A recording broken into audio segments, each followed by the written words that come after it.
السلام عليكم ورحمة الله وبركاته. إن شاء الله الناس حلوة زي الفل، كله تمام. يلا بينا، بسم الله. هو موضوع الحلقة النهاردة احنا هنتكلم عن التشتت والملهيات عامة اللي حوالينا. ف it's better ان احنا نخش نقطة في الموضوع على طول. عشان ما نتشتتش نحاول نركز. يعني ايه مشتتات؟ بتحب انت التعريفات والحاجات دي؟ انا ما مش شاطر فيها قوي. انا بالنسبة لي المشتتات يعني ممكن تسميها هي اي حاجة بتقطعك. انت كنت تعمل حاجة، في حاجة جت قطعتك، فده بيشتتك عن الهدف الاساسي اللي انت كنت بتسعى له. فهو ممكن يكون حاجة بتقطعك وممكن يكون حاجة مستمرة معاك في حياتك على طول. فانا هدفي في الحياة حاجة معينة، ففي حاجة بقت موجودة بشكل دائم بتشتتني عن الهدف ده، فده بقى مشتت بغض النظر ده قاطعني في ساعتها ولا لا يعني. حتى لو اللي قطعك ده حاجة مهمة. يمكن اصل في الاخر يعني انا حددت هدف واللي قاطعني ده مشتت، هو شتتني عن الهدف. بس يبقى مش يبقى ممكن نقول ان احنا مش كل مشتت هو شيء سلبي يعني ممكن. فاهم حاجة؟ ماشي. تقصد شيء سلبي ولا تقصد شيء سيء؟ سيء. اوكي. صح. حادث الوفاة ده شيء سلبي جدا يعني، او شيء صعب جدا، بيئة مشتت، ولكن ضروري. صح. بتسيب اللي في ايدك وبتروح له يعني. ربنا يحفظ الجميع ان شاء الله ويبارك في الاعمار. طيب يبقى اذن المشتتات هي اي حاجة بتنحيك او بتخليك تقطع المهمة اللي انت بتعملها حاليا. اذن دي مشتت للمهمة الحالية، بغض النظر المشتتات دي حاجات حلوة، حاجات شريرة، حاجات طيبة، حاجات طارئة او ايا كان.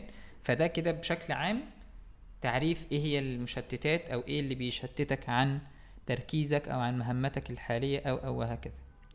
يعني انا دايما بفكر فيها ان حاجة بتشتت الذهن. يعني انا عارف ان دايما بحب افصل انا عن ذهني. يعني لو شيء بيشتت ذهني ده بالنسبة لي مشتت، بعكس لو حاجة جت قطعتني بس ممكن الذهن مازال منشغل بالشيء القديم اللي انا كنت شغال عليه، فخلاص يعني الذهن لم يتشتت. بس انا بالنسبة لي بحس ان التشتت تشتت لما تعرف حبل الافكار ينقطع تماما، فتحس ان انت بتبدأ هو انا كنت بعمل ايه اصلا. فده كده حاجة نجحت ان هي تشتتك يعني. طيب طيب النقطة اللي بعدها بقى، احنا بنتشتت ليه اصلا؟ هو انا بتخيل ان الذهن هو ليه مداخل مختلفة، يعني اللي هي الحواس الخمسة بتاعتنا. نفكر ليه للناس اللي لو في حد في اعدادي وناسي ولا حاجة. احنا عندنا العين والمناخير والإيدان والودان والجلد اللي هي حاسة الإحساس يعني، والتذوق والفم. فأنا شايف إن أكتر اتنين underrated جدا، أو يعني أكتر اتنين نركز عليهم لأن الباقي يمكن التحكم فيه سهل شوية، هما العين والودان. واللي underrated بقى الودان. يعني تعرف كده لما أنت لأيا كان السبب فجأة تلاقي كله سكت وتقول ياه ده ايه الدوشه الرهيبه اللي انا كنت عايش فيها دي. فاللي هو انت مخك بيقعد يتعايش مع المشتتات اللي حواليه، ويبقى ممكن يكون شغال 30-40% كاباسيتي بكفاءه اصلا 60 ولا 70% ولا 40%، لمجرد بس ان انت حواليك ضوضاء كتير بس انت مش عارف. انا دايما بحس ان يعني الودان underrated جدا من ناحيه المشتتات يعني. طب انا بس هرجع تاني. فالخمس حواس دول هم وسائل التشتت ولا تقصد ايه؟ هم مداخل يعني. طيب دول مداخل لذهنك. طيب فبالتالي بيخش منها العاطل مع الباطل يعني. طب قبل بس مداخل التشتت، عشان دي ممكن ناخدها في الوسائل او الاساليب اللي بنتشتت بيها او كده. معلش هرجع خطوة تاني. انا كنت بسأل هو اصلا ليه البني ادم بيتشتت؟ انا مش عارف صح. يعني ايه اللي يدفعك للتشتت؟ انا ما اعرفش برضه. مش انا مش جاي اسال وانت تجاوب، ما تقول لي قول انت. ما مش انت هتقول يعني. ما انت محتاج ده، انا صاحب بيتي يا عطيه. اتفضل يا حبيبي ده. طيب رقم واحد انه الهدف مش واضح. يعني انت قاعد دلوقتي مش محدد انت قاعد تشتغل على ايه، مش محدد انت رايح المشوار ده بس عشان ايه. فممكن يكون عدم وضوح الهدف حتى وان كان حاجة بسيطة ده في حد ذاته يساعد جدا ان انت ممكن تتشتت بسهوله. أنا عجبني اللي هو بتاع رايح مشوار مش عارف عشان ايه. اه يعني الشوبينج ما شاء الله، انا داخل السوبر ماركت والله رايح المول ليه اتمشى. اجيب مكرونه وسكر فاهمني. يعني انت اطلع معايا الشوكولاته ونسكافيه وفين المكرونه؟ لا والله نسيتها. يعني انا بجيبها المره الجايه بقى. شكرا على التوضيح.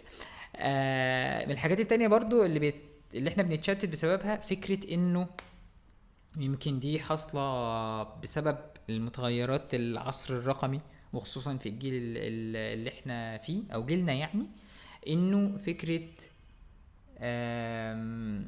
الرغبة في سرعة الوصول. بمعنى ده بيشتت. يس ده بيشتت. بمعنى ايه؟ بمعنى انه خصوصا في ظل العصر ده، بمعنى انت مثلا عايز تاخد كورس معين، او عايز توصل ل ترقية معينة، او عايز توصل ل هدف مادي ما. خلينا في الامثلة بتاعت الاهداف المادية. تمام. طيب فاول حاجة بتعملها ايه؟ بتدور انت والله ازاي توصل للهدف ده. تمام. انا محتاج اخد الكورس الفلاني، او انا محتاج امشي على الخطوات 1 2 3 وهكذا. في ظل ما انت شغال يجي لك مثلا والله بوست، اعلان، حد وانت في ظل نقاش ما بسيط حد يقول لك ده في طريقه تانية اسرع انك تاخد بيها الشهاده ديت، او ان انت توصل الطريقه دي، تقوم هوب تكنسل كل اللي انت عملته وتقوم ناطط على الحاجه التانية الاسرع. كنت لسه وهكذا بقى وهلم جر، كل ما تبدا في حاجه تلاقي انه طلعت حاجه جديده وهكذا. كنت لسه شايف جي اي اف كده بيمثلني جدا، يعني لان انا شخص يا جماعه مشتت جدا. بيمثلني جدا في الموضوع ده. وافضل مثال كانوا جايبين، عارف انت لما تروح على الكاشير بتاع الهايبر تبقى واقف في طابور على كاشير ما معين. تمام. رقم 1 انت بتقرر هتخش على انهي كاشير ليه؟ عشان ده الكاشير اللي عليه 3 وده الكاشير اللي عليه 5. صح كده؟ بدون ما تشوف بقى عوامل تانية، انه الثلاثه دول معاهم كم بضائع قد ايه، انه سرعه الشخص اللي على الكاشير ده عامله ازاي وهكذا. فانت بتقرر ايه؟ تقوم داخل على الثلاثه. تمام. فبتخش على الثلاثه فتلاقي ان ال5 دول بقوا 2 وانت لسه قدامك 3. فتقوم رايح بسرعه على الايه الاثنين اللي فاضيين، لو افترضنا ان ما حدش جه وراهم يعني. تمام. بعدين تتفاجئ لما تروح بسرعه عند الاثنين دول، ده الثلاثه الاولانيين دول خلصوا عشان معاهم حاجتين 3 والاثنين دول معاهم حاجات كتير. ايوه صح. فانت يعني اول واحد لسه ما خلصش في الاثنين، والثلاثه اللي كانوا قدامك خلصوا، فاهم؟ فتيجي تحاول تلحق تجري فتلاقي حد دخل فكان الجي اف ده معبر جدا يعني في موضوع ان انت مش مركز وعينك على كذا حاجه، او ان انت مش اوير بكل ابعاد الموضوع. زي ما قلنا الابعاد اللي هي سرعه الشخص موظف الكاشير، عدد البضائع وهكذا. ففكره الرغبه في سرعه الوصول بس دي ممكن تكون من الحاجات اللي بتؤدي الى التشتت. انا كنت عمال اضحك اصلا في الحته اللي انت بتقول فيها موضوع الكورسات دي، عشان انا يعني بغض النظر ان احنا بنتكلم في كورسات دلوقتي، بس جه في بالي اللي هو فكره ايه، ام بي اي ماشي، ميني ام بي اي ماشي، مايكرو ام بي اي لا ما احنا هننزل فين تاني يعني؟ واللي خدم ميني ومايكرو هو كده معوش ام بي اي، ده نظريه، ده المفروض رسمي نظمي يعني. فاللي هو انت لما تيجي تفكر فيها هو فعلا يعني، هو انت جاي تعمل ايه؟ انت جاي عايز يبقى معاك ام بي اي، ولا جاي تستكشف المجال ده فتاخد الميني او المايكرو؟ فمن الاول اصلا ما تخشش الام بي اي. بس لا، هو بيكون جاي هدفه الام بي اي، والميني والمايكرو يشتتوه، فيقول لك ايه ده؟ طب انا ممكن اخدها في اسبوع يعني، بدل ما اقعد 6 شهور ادرس. ما حبيبي انت كده ما خدتهاش. الام بي دي 2 سنين حضرتك، الثانيه بي ام بي بتاعت 6 شهور. شكرا. طيب من ضمن برضو الحاجات فكره الفضول. ودايما بحب اقول يعني انه يا جماعه كل شيء لو زاد عن حده وينقلب ضده، او انه كل شيء ليه معادله مثاليه ريليتد بكل واحد. بمعنى انه ما نقدرش نذم الفضول ونقول ان الفضول دي صفه سيئه، محدش يقدر يقول كده. ولكن على الناحيه التانية برضو لو زادت عن حدها هتحس ان هي لا، شيء سيء جدا جدا الحقيقه. فبالتالي فضولك انك تعرف عن كل شيء بيحصل حواليك لن يوصلك الى اي شيء، خصوصا لو انت يعني عندك فضول تعرف ايه اللي حصل في امريكا، وانت مش بس غير مؤثر في امريكا، انت غير مؤثر في بلدك اصلا انت عايش فيه، في الشارع اللي هو شكرا في العماره يعني شكرا في العماره اللي انت فيها. فبالتالي حضرتك يعني معرفتك بالحادثة اللي حصلت في أمريكا وإزاي الراجل ده مات واكتشفوا إن هو بعد 3 سنين أصل هو كان مريض نفسي، لن يؤدي إلى شيء. فاحنا ليه بنتشتت؟ لأن الهدف مش واضح، لأن احنا عندنا رغبة شديدة جدا في سرعة الوصول بدون النظر للأبعاد الأخرى، عشان الفضول الزائد عن الحد وعن كل شيء، حتى لو أنا شيء ماليش أي يد ولا دخل فيه، سواء بالتأثير سلب أو إيجابي. وخلينا نقول برضو، أو دي ممكن تبقى في الوسائل أو برضو من الأسباب، فكرة سيولة وثورة ولا ثروة، الاتنين يمشوا. المعلومات اللي حاصلة حاليا، فكرة ان كل حاجة متاحة.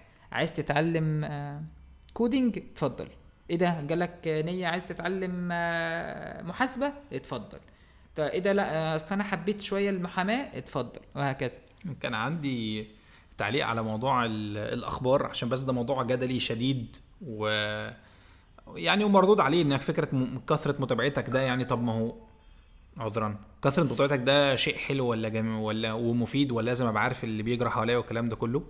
فزي ما قلنا قبل كده في فيديو لطيف عامله احمد ابو زيد عن الموضوع ده، فممكن تتفرجوا عليه، اللي هو اسمه ما معناه ما تتابعش الاخبار او ما تتابعش اللي بيحصل حواليك. وطبعا كان دكتور السكران كان اتكلم عنه بالتفصيل في الكتاب بتاعه ما جريات. وكان في تيم فيرس، لو الناس عارفينه، يعني من ضمن الناس المشهورين وورلد وايد، وبيكتب عن الانتاجيه والاداره والاعمال ورياده الاعمال وخلافه. في الكتاب بتاعه 4 hours work week، ان هو عايزك تشتغل 4 ساعات في الاسبوع، احسن من ال 40 ساعه اللي انت شغالهم دلوقتي، اللي هم 8 ساعات في 5 على ما ده، يعني مع كامل الاعتذار للناس اللي بينزلوا يشتغلوا يوم السبت، بس تمام يعني. فكان بيقول لك من ضمن الطرق اللطيفه اللي بيعرف عنها اخبار ان هو ما بيتابعش اخبار خالص، عشان دي هو بيشوفها من ضمن المضيعات للوقت يعني. وبيقول لك ان هو بيعرفها من الناس، ان انت لما يعني تقف تدردش مع حد وتقول له ما معناه هو ايه اللي حصل النهارده، او تساله هو ايه اللي حصل امبارح، او ايه المميز اللي حصل امبارح، فالشخص التاني بيحس ان هو انا مهم جدا، فبيبقى فخور وسعيد انه بيقعد يحكي لك عن اللي حصل يعني. طبعا هو ما بيسالوش السؤال ده بالصراحه دي، ولكن بتيجي بالشياكه يعني، وده بيتكلم عنه اكتر بالتفصيل في كتابه. بس دي من ضمن الطرق والوسائل اللي الناس ممكن تعرف بيها اللي بيجرى، والترندات والكوميكس وكل الحاجات اعرفها من الناس، مش لازم تعرفها انت وتهلك فيها وقتك انت شخصيا يعني. كان في برضو مقولة لحد يعني بيقولك انه الخبر اللي يهمك واللي هيأثر عليك هتعرفه هو اللي هيوصل هو اللي هيوصل لك بالظبط يعني. فالاخبار اللي هتوصل لك هي دي اكتر اخبار هي فعلا متعلقة بيك او هتأثر عليك. طيب فخلينا بقى نرجع تاني بقى، يعني نروح بقى للنقطة اللي انت كنت بدأتها، وفكرة اللي هي وسائل التشتت، او احنا بنتشتت عن طريق ايه. كنت ذكرت انه الحواس الخمسة، السمع والبصر والتذوق والإحساس والشم، ان هم دول وسائل مدخلات الإنسان عامة، فبالتالي التشتتات بتدخل منهم. اتفضل. لا مفيش، انا كان بالنسبه لي فعلا فكره ان الناس بتقلل جدا من المدخلات اللي جايه من العين والاذن، ويعني اللي اتكلم فيها برضو بشيء من التفصيل دكتور عبد الرحمن في فقه النفس. عبد الرحمن ذاكر الهاشمي، ايوه شكرا، عبد الرحمن ذاكر في فقه النفس. فكان يعني لو دورته باسمه عن المدخلات، فهو بيتكلم عن الموضوع بشكل مفصل اكتر. ولكن الناس فعلا بتبقى مش متخيله، ويعني لو حد درس ماركتينج، لو حد درس عماره، بيبقى اوريدي احتك بده في دراسته الاكاديميه، ان قد ايه كل المشاهد والمظاهر اللي حواليك دي بتاثر عليك بشده يعني. وانا مش عارف الناس لاحظت ده ولا لا، بس هل حد لاحظ ان دايما اللغه المستخدمه في التسويق هي لغه فعل الامر؟ خش اشترك، فعل الجرس، الحق العرض، روح اعمل، تعالى عندنا وانبسط، يعني كلها اوامر اللي هي بيسموها كول تو اكشنز يعني. ف يعني لو الناس في مرحله ثانويه عامه وما بعد الثانويه عامه، انت عارف لما بتثور على كل شيء، واي حد يقول لك اي حاجه تقول له لا، لو هتثوروا على حاجه فاولى ان احنا نثور على الحاجات دي، وكل الحاجات اللي هي بتتسوق لنا او بتبقى محيطه بينا وبتخاطبنا وبتشتتنا على قد ما الموضوع يبان بسيط، بس كثرة التواجد بتاعه حوالينا بيمؤثر جدا ومشتت جدا. وده اللي يمكن تعرفوه اكتر لما تروحوا لمحاضرات دكتور عبد الرحمن يعني. ويمكن برضو يعني بصيت للموضوع من ناحية تانية بصراحة، انه فكرة انه المشتتات يا اما داخليا او خارجيا. يعني يا اما انت بتستقبل المشتت من بره، تمام، يا اما لا انت اصلا المشتت ده نابع من جواك. طب يعني ايه الكلام ده؟ بمعنى انه كل يعني الحاجات المشهورة ان هي مشتتة هي الحاجات اللي بيسمى المشتتات الخارجية، اللي احنا عمالين نتكلم فيه دلوقتي، اللي هو السوشيال ميديا بكل قنواتها بكل ما فيها، واللي انتوا خلاص حفظتوا قد ايه السوشيال ميديا بتأثر بالسلب. يعني النوتيفيكيشن مثلا ديت سواء بقى لابلكيشن سوشيال ميديا او غيره. وكنت اتفرجت مره على فيلم سوشيال دايلاما، كان في حد بيتكلم على فكره انه هم مهتمين حتى لدرجه التون بتاع صوت النوتيفيكيشن. يعني انت كل تطبيق بيبقى ليه ديفولت النوتيفيكيشن ساوند بتاعه. فكانوا بيتكلموا يا جماعه انه الناس ديت عندها قدر ما من التخصص، وكان احمد شقيري بيقول عندهم هم بيحسنوا بس يعني احسان سيء، يعني او بيستخدم الاحسان ده استخدام سيء. كانوا بيتكلم ان هو انت متخيل تفصيله انه صوت النوتيفيكيشن ازاي يكون بتون تحفز شيء ما داخلك في كيمياء المخ او داخلك او ايا كان، بحيث انك تقوم قايم بسرعه تشوف النوتيفيكيشن ده بيقول ايه او مين اللي عايز يكلمك او علق عليك او ايا كان، وهكذا. فبالتالي الحاجات الخارجيه قلنا السوشيال ميديا، سواء انت فاتح نوتيفيكيشنز فياريت تقفلها، لو مش فاتح نوتيفيكيشنز لما بتخش عليها بتقعد تلهيك وتشتتك وتسرق وقتك يعني. فكرة اللي كنا بنقول بقى برضو ممكن نذكره تاني في الأسباب، واللي كنا في الوسائل دلوقتي بنذكره وذكرناه قبل كده، فكرة سيولة المعلومات. بمعنى انه انت ممكن اصلا تكون بتدور على اجابة سؤال معين، بس دلوقتي المعلومات مرطرطة، فانت بتخش على جوجل تسأل السؤال دوت. مثلا لو افترضنا ان ده اول طريقك في البحث، والمفروض ما يبقاش ده الاخير ولا الوحيد، بس بتلاقي بقى ايه شوية حاجات ريليتد من بعيد تقعد تشدك وتشتت انتباهك، ومش ده الاساس. فكرة ان انت بتنساق خلف التفصيلة ونسيت الاساس اللي انت بتدور عليه او اللي انت بتبحث عنه. فسيولة المعلومات في الحتة ديت بتبقى قد تعتبر من المشتتات. وفكرة الترندات والانسياق وراها برضو كان اتكلم عليها عباس في فكرة المجريات والحاجة اللي خارج عن إرادتك. أما المشتتات النابعة بقى من جواك اللي بنتكلم فيها، فكرة إنه عمرك كده مرة كنت قاعد شغال وبقالك يعني خلاص اهو 18 دقيقة، وانت كنت متارجت تقعد برومودورا بقى 25 دقيقة ولا حاجة، فتلاقي عند الدقيقة 19 انا جوعت قوي. انت عارف انت خصوصا بقى في الشتاء، يعني لو سندوتش بطاطس محمرة كده، بقيت قهوة عشان اركز بس. بالظبط، نعلي التركيز. بالظبط. انا حاسس ان انا ايه مش مركز، فهعمل كوبايه قهوه. او في الحر مثلا لا انا عطشان، وخلي بالك الميه دي مفيده جدا للجسم والتركيز وبتاع، لا انا هقوم اجيب ميه. محتاج انام شويه. وتقعد تتاوب بقى، فاهم، وهكذا. فالاحاسيس اللي بتجيلك ديت اثناء المهمات اللي انت شغال عليها، فدي من المشتتات الداخليه. فالحل انك او يعني قبل ما نروح للحلول، فانت بس تبقى اوير، تبقى عارف انه والله انت لو واكل كويس قبل ما تبدا شغل وحسيت بالجوع، فانت مش جعان، انت بتستهبل عشان عايز تقوم من على المهمه اللي انت شغال عليها.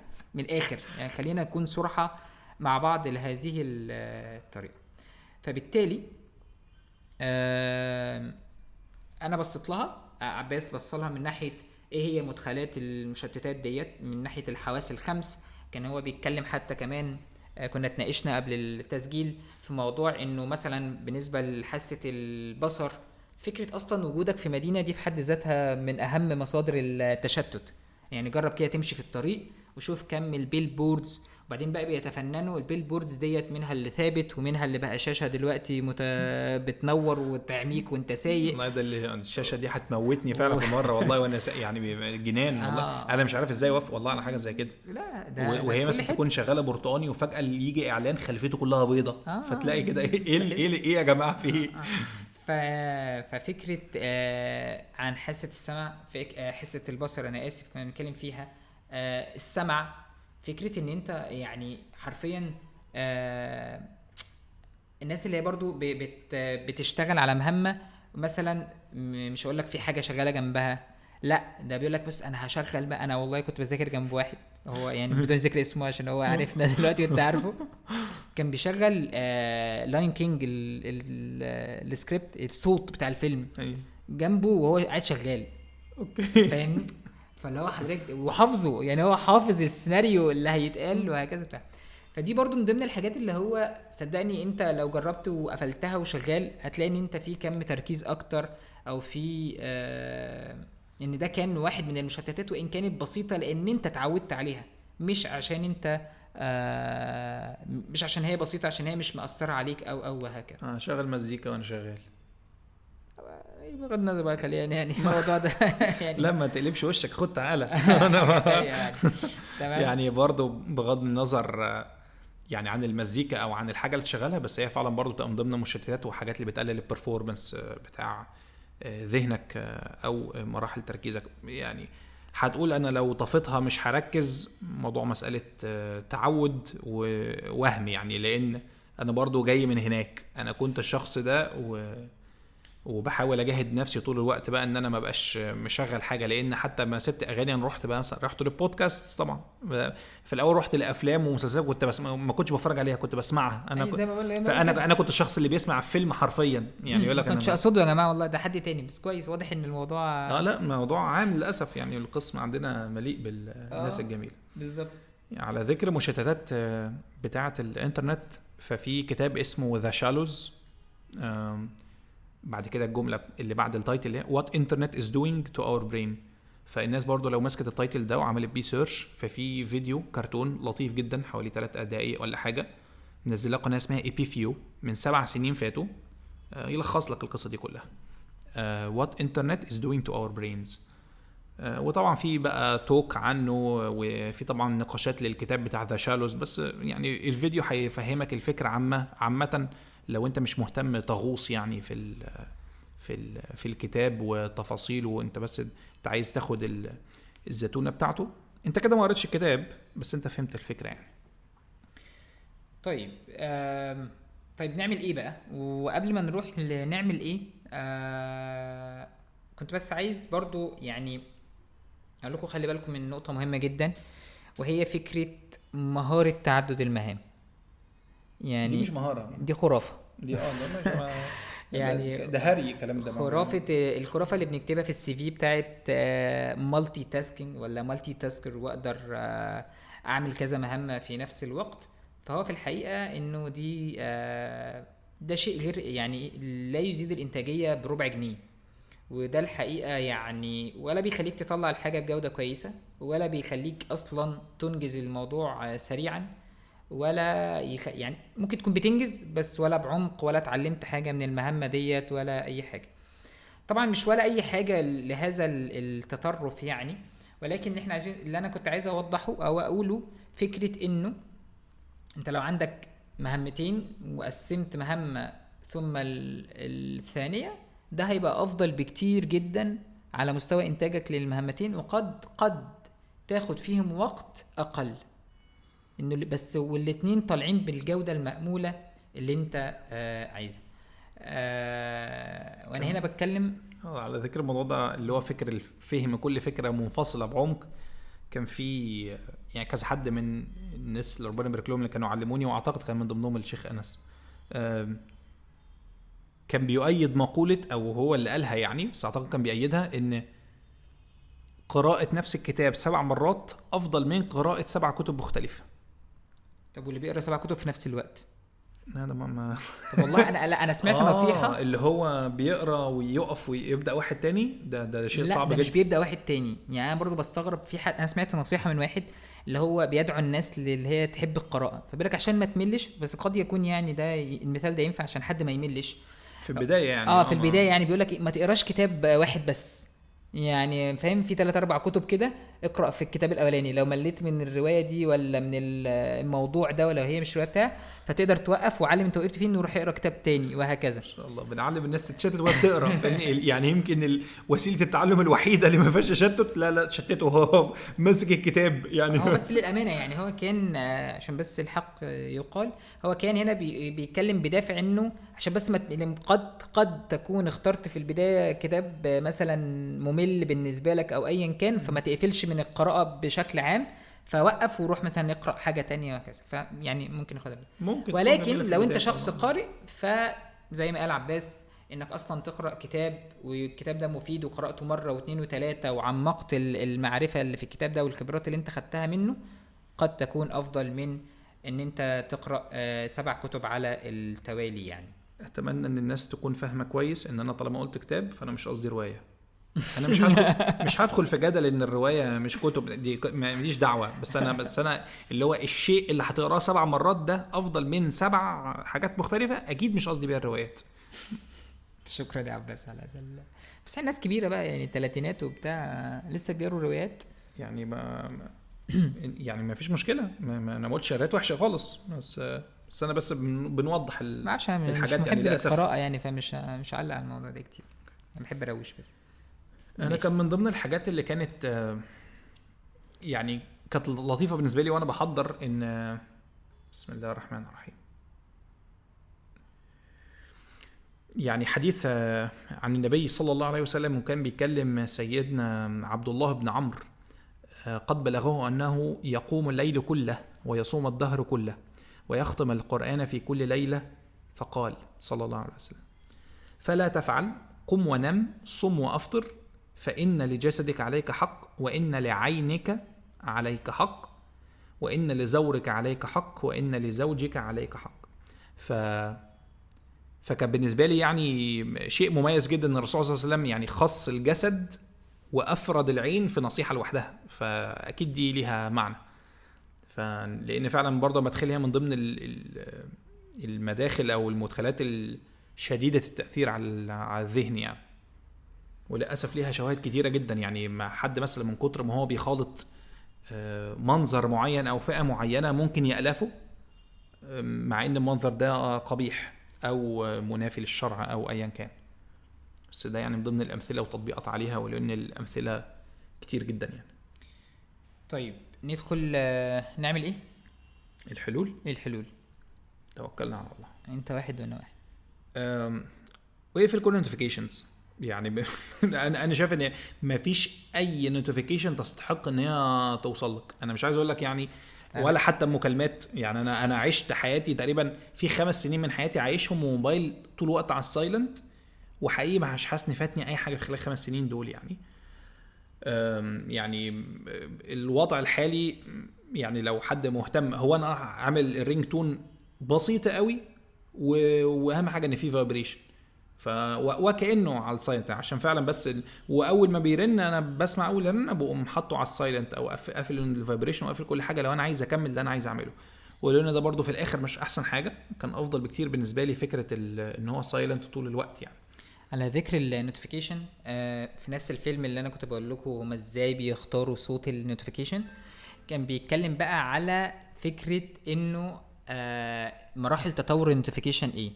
بمعنى انه السوشيال ميديا لو تتذكروا، يعني لو حد بقى ايه جيلنا كده وبدأ مع الفيسبوك من اوله، فانت في الاول كان بيجي لك النوتيفيكيشن اللي ريليتد بيك، يعني مثلا حد فاكر البوك، حد عمل لك بوك حد بعت لك مسج، الحاجات اللي هي الدايركت والمباشره، الى ان تطور. بيقول لك واحنا كل شويه بنزود الالجوريثم. احنا يعني هو كان حد اكس في فيسبوك كان بيتكلم على فكره انه هدف رئيسي للتطبيقات ديت ان انت ما تسيبش التطبيق، مش ما تسيبش التليفون، ما تسيبش التطبيق، وهو قادر يشوف انت قافل التطبيق على تليفونك ولا فاتحه. ما اقصدش هنا قافله اللي هو انت عامل له كلوز ولا لا، انت اصلا على الهوم سكرين وهو مفتوح في الباك جراوند ولا لا. هم بيقدروا يعرفوا ده، فبالتالي يقدر يقول لك ايه. فوصل الامر ليه ان هو يبعت لك نوتيفيكيشن ان عباس صاحبك عمل كومنت عند حاتم صاحبك، وقد يكون الكومنت ده مهم ليك.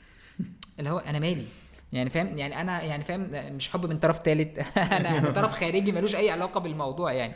بس هو عملوا الجوريزم بيقول انه حاتم ده صديق مشترك ما بينكم، فقد يكون التعليق العباس علقه على حاتم مش عارف يهمك، فروح شوفه. فاقصد اقول انه النوتيفيكيشنز مش كلها مهمه، هي مش يعني انه هي مش عاجله خالص خالص خالص. وانت حدد وقت يا سيدي في حياتك ساعه كده، يعني ايه، مش هقولك زي رجال الاعمال بقى تتفقد البريد الخاص بيك والايميلز وبتاع، يا عم شوف النوتيفيكيشن اللي فاتك كلها والكلام ده كله. لكن ان انت تفضل كل نوتيفيكيشن بتجيلك تجيلك، انت مش بس ايه في صوت النوتيفيكيشن، انت اصلا امنع النوتيفيكيشن ان هي تجيلك في النوتيفيكيشن بار بتاع التليفون. بالظبط يعني ما الفكره ان انت اللي تروح انت اللي تروح للابلكيشن. انا دلوقتي عايز افتح الواتساب اشوف مين بعت ايه، مش واتساب اقول له كل شويه يجي لي يقول لي بقول لك في حد بعت مش عارف الحق في لا يا حبيبي انا لما عاوزك هاجي لك. وكان برضو في يعني برضو نصايح في موضوع السوشيال ميديا ابس دوت. يعني النصايح ايه، يعني ليفلز كده، يعني مستويات. في مستوى البسيط من اول ان انت خلي التليفون سايلنت وهتفضل النوتيفيكيشنز بتجيلك على النوتيفيكيشن بار. في قلنا شيلها اصلا من النوتيفيكيشن بار وخش كده على السيتنج، قول ان انا مش عايز يجيلي نوتيفيكيشن من التطبيق ده. وهي على فكره رساله بتجيلك مع كل تطبيق بتنزله، يقول لك هتستقبل نوتيفيكيشن، قول له لا. في الليفل اللي بعده ان انت اصلا التطبيق ده ما تحطوش على الهوم سكرين بتاعت الموبايل، حاول تدخله جوه فولدر معين، جوه فولدر بحيث ما يبقى صعب عليك ان انت مش بكليك واحده اول ما التليفون يتفتح، بكليك واحده تلاقي نفسك دخلت للتطبيق ده. في الليفل اللي بعد كده ان انت ما تفتحش التطبيق ده غير من على الكمبيوتر، من على البراوزر، بحيث ان هو اصلا كمان بقى ما يعملكش تتبع على التليفون والكلام ده كله. وعلى فكره انه يبقى صعب ان انت عشان تفتح الفيسبوك انت محتاج تفتح الكمبيوتر او اللابتوب وتخش على البراوزر تشغل الفيسبوك اكاونت عشان تشوف اللي فاتك، لحد ما توصل للمستوى ان شاء الله نأمل ان كلنا نوصل له. فكره انه انت ما يبقاش عندك اصلا اكاونت فيسبوك. عباس مثلا صديقنا ما شاء الله عليه ما عندوش اكاونت على الفيسبوك. فهي ايه مستويات، فابدا بس مستوى لحد ما ربنا يكرمك. فاحنا ده كده كله كنا في اول نقطه اللي هي ايه في النوتيفيكيشن. بس يعني اشعر بالاسى اللي جيلنا ان دلوقتي كون ان انت ما عندكش اكونت على فيسبوك ده نوع من الانجاز يعني، فاهم اللي هو يا ده انت جامد قوي، اللي هو عم ولا جامد ولا نيله بس تمام يعني اصلا الموضوع واحد بيعمله لنفسه قبل اي حاجه يعني. طيب الحاجه التانية بقى ان انت محتاج تكون محدد هدفك، وارجو انه الهدف اللي انت تكون حددته ده، حددت الهدف بوقت هتخلصه فيه، بوقت هتشتغل عليه، فالدنيا واضحة وصريحة. انا حددت هدفي ان انا هاخد مايكرو MBA على ذكر مثال عباس، خلاص حددت الهدف ده واستخرت وخدت القرار هخلصه في شهر. فانا طول الشهر ده انا مش هركز ولا هتابع ولا هيلفت انتباهي الميني MBA، ولا ليه تاخد شهادة MBA لما ممكن نعلمك في 3 ايام، ولا مش عارف ايه. فكك، انا الشهر ده بخلص المايكرو MBA اللي انا استخرت ودفعت فلوسها او ان انا اشتركت فيها لو هي مجانيا لحد ما اخلصها. بعد كده اشوف ايه المرحلة اللي بعد كده. نفس الكلام يمكن الحاجات اللي هتساعدك على عدم التشتت، فكرة عدم متابعة الريفيورز ايا كان الحاجة انت بتحبها ايه، وما تخشش في دايلامة الريفيوز. بمعنى ايه؟ خلينا نفضل على نفس المثال. انت قررت انك هتاخد مايكرو MBA، تمام؟ فانت برضو حدد لنفسك وقت هتستشير وهتقرا ريفيوز عن الاكاديمي اللي هتاخد فيها الكورس ده وخلاص. لانه انت لو دخلت في اللوب بتاعت الريفيوز لايا كان الموضوع، كورس بقى، تليفون جديد، عربية جديدة، كتاب جديد، ايا كان، فانت هتخش في دائرة لا متناهية من الريفيوز، مش هتطلع ومش هتبقى محدد اصلا قرار واضح انه اشتري اللابتوب ده ولا لا، اخد من الاكاديمية دي ولا من الاكاديمية ديت. وده هيبقى في حد ذاته اصلا هو ده التردد والتشتت اللي ممكن توصل له يعني. متفق. تمام. يبقى احنا قلنا ايه في النوتيفيكيشن؟ حدد هدفك بوقت معين، وقت تخلصه ووقت تشتغل عليه، وما تركزش في اي حاجه ريليتد بالهدف ده حتى لو ريليتد بالهدف بشكل مباشر يعني خلال الوقت ده. انا شايف ان من ضمن الحاجات اللي ممكن تزودها الناس بس تبدا تظبط المنهجيه والفكره دي في ذهنها، ان الموبايل ده مش معناه انه متاح طول الوقت. فالموبايل ده هو اداه معايا متحركه انا بوصل بيها للناس، مش اللي عايزني يلاقيني. مش تناكه، بس ببساطه كده ان احنا نبدا يبقى شيء من المعتاد ومن العادي اللي هو بيسموها ان نورماليز، فكره ان انا اتصل بعطيه وعطيه قرر ما ردش، بس عادي جدا. مش بقى اتصل بيك فانت ما ردتش ومتصل بيك تاني ومتصل بيك تالت، اللي هو اتصل بيك دلوقتي ترد دلوقتي، لا لا يا جماعه عادي، اتصلت بيه ما ردش خلاص تمام. ولا اللي كنسل عليك يتصل تاني. مثلا نفس الكلام بقى الناس لما يوصلوا لك، لا ما هو انا مش اي حد يتصل بيا دلوقتي هيلاقيني ارد. انا والله انا قاعد بذاكر، انا قاعد شغال، انا في اجتماع، انا بكلم حد. فده يعني يمكن ده على نطاق المكالمات مش نطاق بقى البرامج، لان البرامج خلاص احنا اتكلمنا في نقطه الاشعارات او نوتيفيكيشنز وخلصناها يعني. بس انا قصدي حتى في المكالمات، لان دي يعني يعني هيجي يكلمك ياخد دخلك في موضوع هو ترجع ان انت تبني القصور الذاتي والمومنتم اللي كان عندك وانت شغال في الحاجه، ده هيكلفك اكتر بكتير جدا من المكالمه ال3 دقايق اللي انت قلت ايه دول 3 دقايق مش هياخدوا حاجه يعني. يعني على ذكر اللي انت بتقوله ده، كان مره حد مش عارف قريتها ولا حد قالها لي يعني، بيقول لك ايه يعني بيكلم الشخص اللي هو اتصل للمره الثالثه او الرابعه او اللي بعد كذا وفي لحظتها يعني، فبيقول له يعني حضرتك عايزك بقى ايه، كان بيكلمه يعني بيقول له انا عايزك بس تفكر بربع جنيه انه ايا كان السبب سواء تافه او جاد اللي خلاني ما اردش عليك من 5 ثواني، السبب لسه ما خلصش عشان تحاول تتصل بيا تاني. جود بوينت يعني فهو بيتكلم يعني حضرتك لسه يعني الجرس خلص وانا ما ردتش، بتحاول تاني، سواء انا في الحمام، سواء انا نايم، سواء انا مش عايز ارد عليك، انا لسه مش عايز ارد عليك سواء انا مشغول، سواء انا تعبان مش قادر، السبب ما خلصش في 5 ثواني حضرتك عشان تحاول مره تانية على طول يعني. وبرضو على ذكر الموبايل وتجنب ما يلهيك او كده، عشان برضو نبقى نقول الحاجات اللي ليها علاقه ببعض، فكره الحلول يا جماعه. برضو لو انت شغلك اوريدي غصب عنك شغلك على الموبايل او شغلك على البراوزنج او على اللابتوب وهكذا، ففي مجموعه من الاكستنشنز، كروم اكستنشنز او ابس يعني تقدروا تنزلوها خاصه بالحاجات ديت.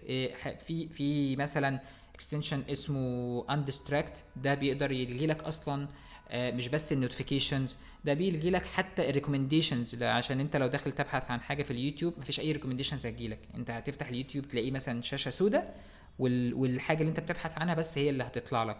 والاسهل في اليوتيوب كان قال ابو زيد وكذا حد وعلي محمد علي اعتقد ان انت تبوك مارك السبسكريبشن بيج بتاعت يوتيوب، فانت تفتح السبسكريبشنز بتاعتك اللي انت عايزه، ما تفتحش على الهوم اللي هو فيها ربع سبسكريبشن وتلتين حاجات هو مرشحها لك. هي الميزه برضو في الاب ده انه حتى لو انت معلش برضو انا ممكن اكون سبسكرايب 5 مواضيع مختلفه، بس انا داخل دلوقتي على اليوتيوب ادور على الطريقه الفلانيه يعني فاهم لسؤال معين، فانت ممكن تكون دخلت تلاقي حد من اللي انت عامله سبسكرايب عمل فيديو جديد جميل بتاع فتتشتت.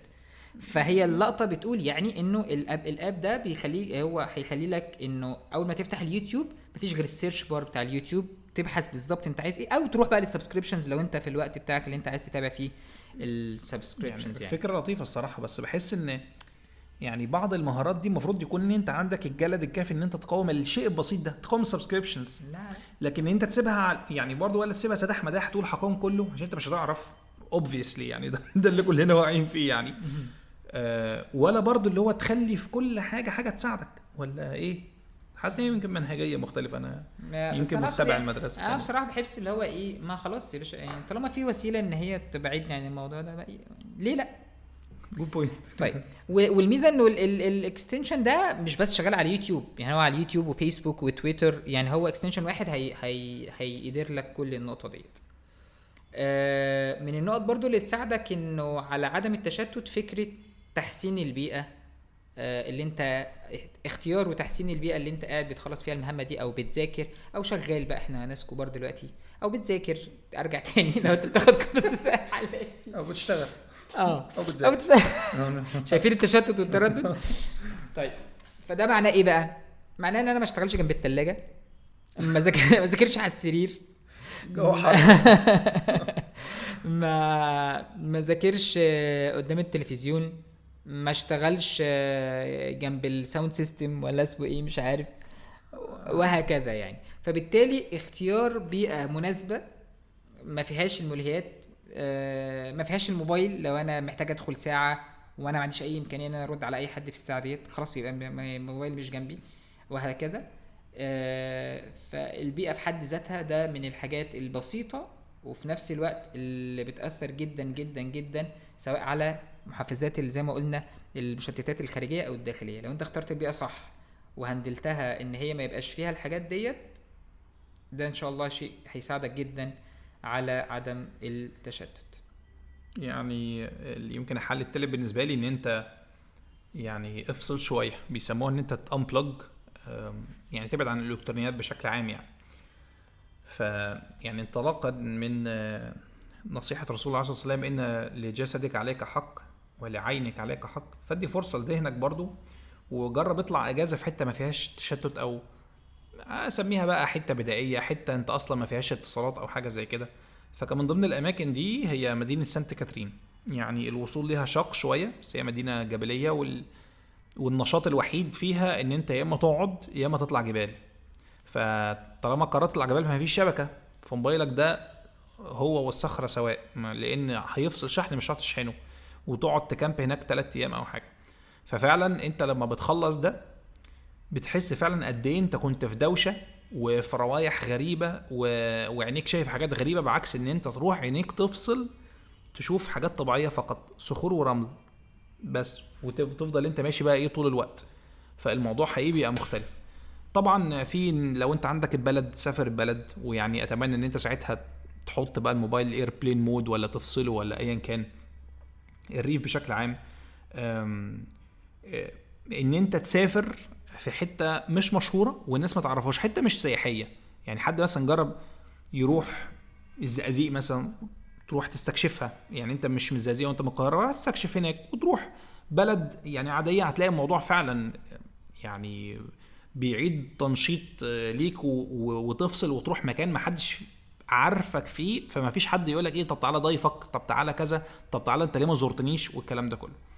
الموضوع كل النويبع بقى وكل اخواتها اللي على البحر اللي في الحته اللي ما فيهاش الشبكه دي، لو كل ده صعب بالنسبه لك خلاص، وما فيش امكانيه، صعب اعمل لمسؤوليات صعبه او حاجه زي كده، جرب بمشاوير السفر الطويله. يا اما انت تبقى سايق تطلع مشوار، عندك موتوسيكل رازق موتوسيكل تطلع بيه مشوار طويل. يعني الناس تطلع بدل الهايك ان انت مشي بقى، ان انت تمشي مشوار طويل بس انت ماشي. وبالذات يعني سلام لو المشي ده مثلا كان في طريق شبه صحراوي يعني، بس انت ماشي برضو قدر الامكان ما فيش تشتت قوي. برضو اتمنى ما يبقاش طريق صحراوي اللي هو فيه عربيات كتير ودوشه كتير، ففي رايح حاجات كتير ملهيات او مواقف ممكن تحصل، لا تنقطع تماما يعني. جربوا ان شاء الله، حتى بتخيل 3-4 ساعات ورا بعض وبعد كده ترجع للي انت كنت فيه، هتحس بفرق حقيقي يعني. فبحس ان دي من ضمن الحاجات اللي الناس ممكن محتاجه تعملها ولو حتى مره في السنه يعني. شكرا عباس. بس جالي سؤال فلسفي كده، قول لي. هو انا لما بسوق في السفر يعني مسافه طويله ومشغل فيديو مركز معاه او حاجه بس انت بتعمل كده؟ ده كده مش شتتات؟ ده انا بنتهي سبورتس، ده انا مسافر، فاللي هو انا اسف يا جماعه قد السؤال في لي الراديو فاهمني، بس خلينا نسمع بقى كده صوت الوش بتاع الهوا ده وانت ماشي في الطريق، ومثبت سرعه معينه ومش بجري ولا باخد غرز واخد حاره، وانا في الحاره دي لحد ما اوصل بس خلاص كده. فافضل بقى ايه احط نفسي على الايربلين مود. نشوفكم يا جماعه في نهايه الطريق ان شاء الله. الحلقه الجايه توصلوا بالسلامه يا جماعه. يا رب نكون حاولنا نقدم حلول مناسبه وواقعيه، وجربوا كده اي حاجه منها وقولوا لنا في حاجه نفعت معاكم ولا التحدي اصعب مما نتخيل كلنا، او يمكن في طريقه تانية بتفصلك انت وبتخليك بترتاح وما بتشتتكش. وانت اللي اخترعتها وانت بتشتغل معاك كويس جدا وتحب تقولها لنا، من فضلك بلغنا بيها. جزاكم الله خيرا. السلام عليكم ورحمة الله وبركاته. عليكم السلام.